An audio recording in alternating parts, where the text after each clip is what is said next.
Selamat berjumpa kembali dalam bimbingan online matematika. Boom. Belajar matematika mudah, menyenangkan. Boom, boom. Wow, keren. Pada pembahasan kali ini kita akan belajar tentang teorema Pythagoras. Pada beberapa siswa yang telah mempelajari teorema Pythagoras, jika kita tanya tentang bagaimana bunyi teorema Pythagoras, mereka mengatakan C kuadrat sama dengan A kuadrat ditambah B kuadrat. Ini adalah sebuah penanaman konsep yang keliru, karena Pythagoras tidak pernah menyatakan seperti itu. Yang beliau nyatakan, yang dikenal dengan teorema Pythagoras adalah bahwa pada setiap segitiga siku-siku, kuadrat sisi miring suatu segitiga siku-siku sama dengan jumlah kuadrat dari sisi-sisi yang lain. Perhatikan kalimat yang bergaris merah pada layar ini. Itulah yang dinyatakan oleh Pythagoras. Untuk lebih jelasnya, perhatikan penjelasan berikut. Kami telah siapkan 4 buah gambar segitiga. Kita akan ketahui keempat gambar ini adalah segitiga siku-siku jika pada gambar diberikan tanda siku-siku seperti ini.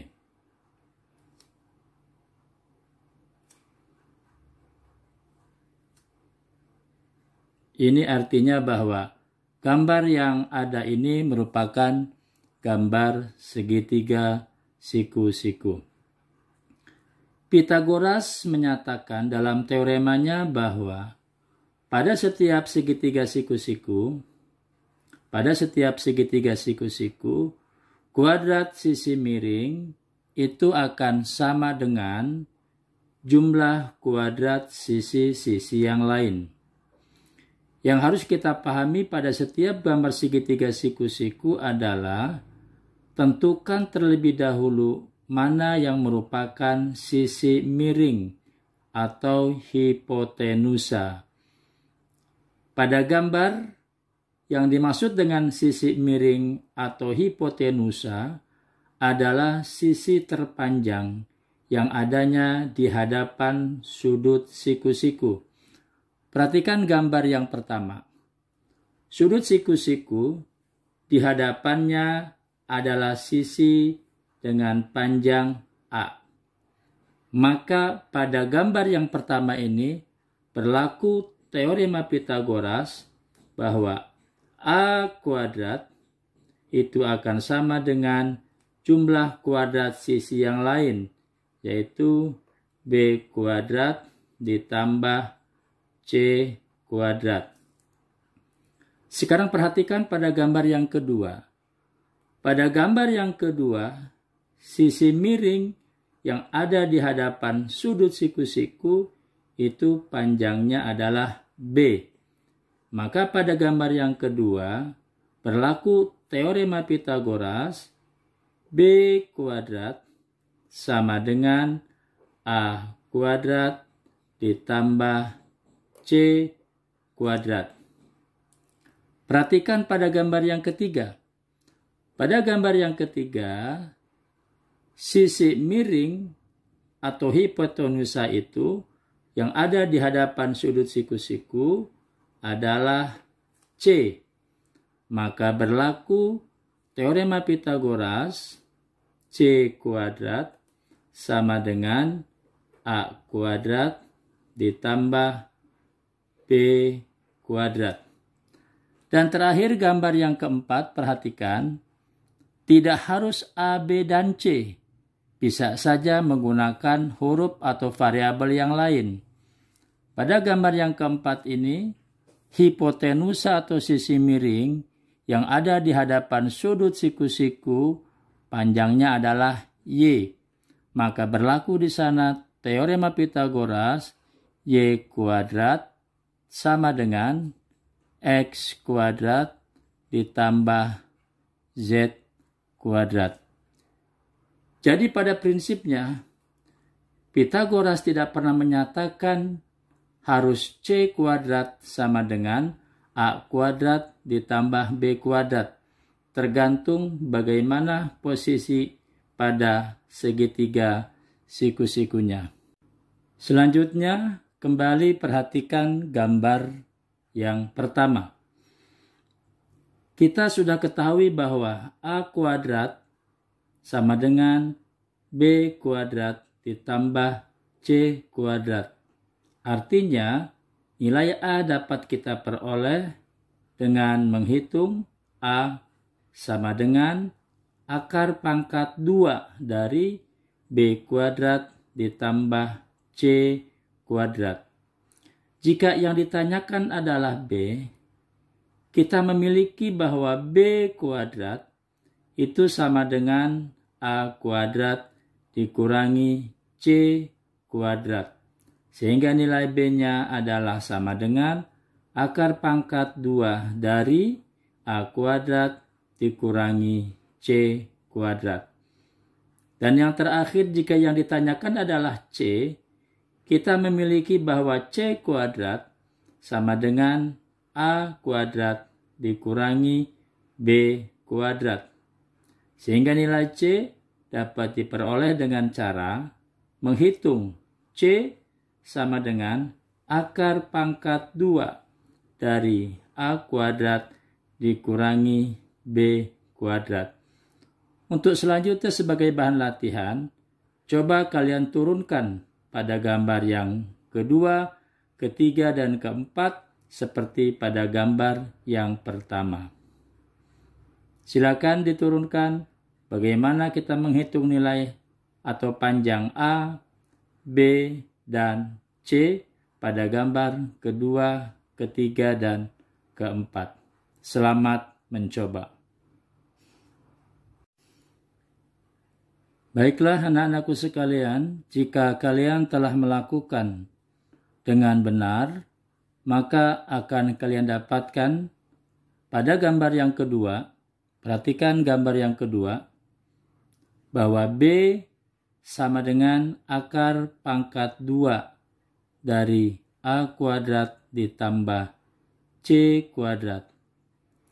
A sama dengan akar pangkat 2 dari B kuadrat dikurangi C kuadrat, dan C sama dengan akar pangkat 2 dari B kuadrat dikurangi A kuadrat.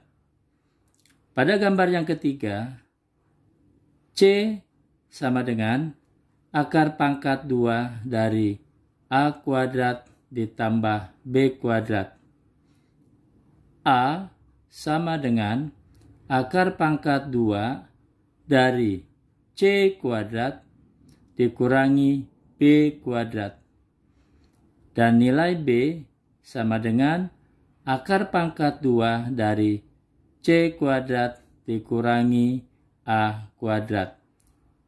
Dan terakhir pada gambar yang keempat, nilai Y akan sama dengan akar pangkat 2 dari X kuadrat ditambah Z kuadrat. X sama dengan akar pangkat 2 dari Y kuadrat dikurangi Z kuadrat. Dan Z sama dengan akar pangkat 2 dari Y kuadrat dikurangi X kuadrat. Untuk lebih fahamnya tentang teorema Pythagoras ini, marilah sama-sama kita kerjakan soal latihan berikut ini.